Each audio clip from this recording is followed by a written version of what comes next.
Prisha talk. Prisha talk. अध्यक्ष वर्षपूर्ती गुरुवारी देवाच्या छोट्या बागेतला दबी आहे. तुम्हाला चार शब्द देणार आहे, ती मला ऐकून घ्यावे अशी माझी नम्र विनंती.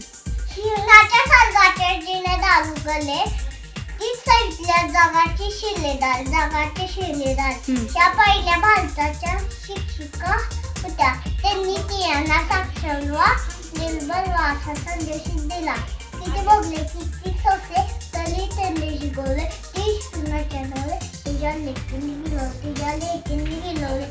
एवढे बोलून मी माझ्या वैष्णव मला सवय देवत तुझे जय होऊन दे.